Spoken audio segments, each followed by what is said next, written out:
start. Hello and welcome to our guest of the month, Alex Goldsmith, President of the International Blind Bowls Association.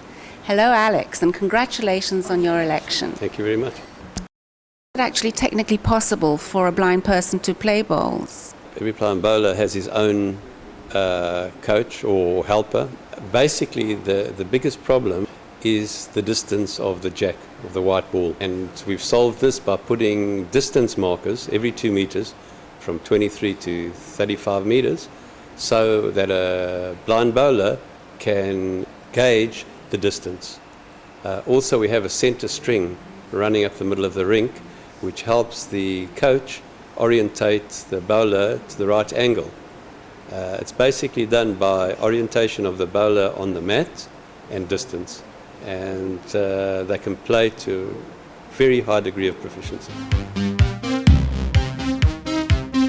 Bowls, by its nature, is probably the only sport which lends itself to being a sport for the blind. The rules for sighted and blind are exactly the same.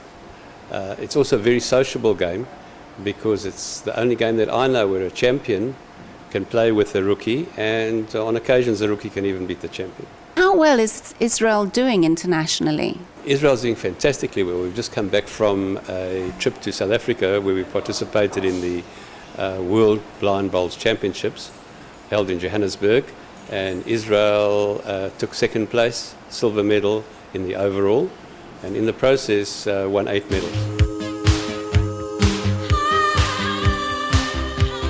Is lawn bowls for the blind an Olympic sport? Well, bowls was an Olympic sport.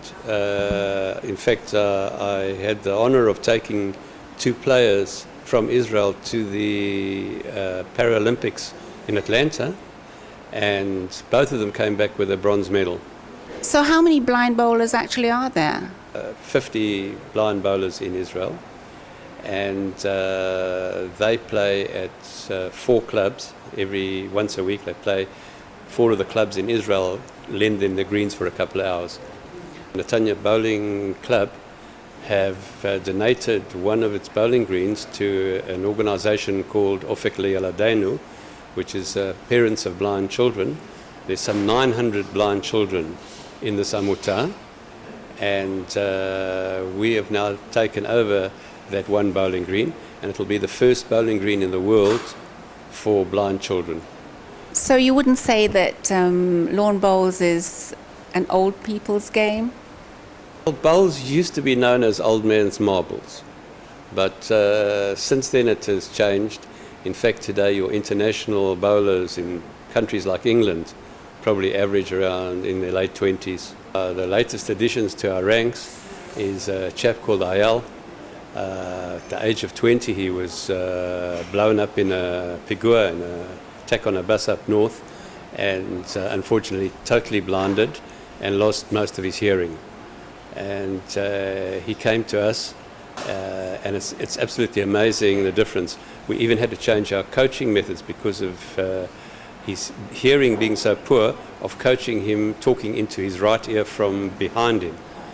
And he, in a very short time, is incredible. He's playing so well, and we see him as a future champion. But more important than that, it's a question of shikum. It's a question of rehabilitation. Here's a person, you can imagine a young person like this in that position, and now he has something in life to look forward to. He can't wait to come to the bowling green and play. The Israel Lawn Bowls Association for the Blind, which I started with some others some 15 years ago, and today is being recognized as a very serious organization. We've succeeded over the years to get funding from Reshut Sport, from Toto, from all sorts of other government organizations, and I'm hopeful that with the kids we'll get similar assistance. In fact, with the kids we're going to need more money, and I'm hoping that we'll be able to raise quite a lot more money, because I think that a lot of people will be happy with the idea of supporting a sport for the blind. This is not a charity case. This is enabling blind people to play sport.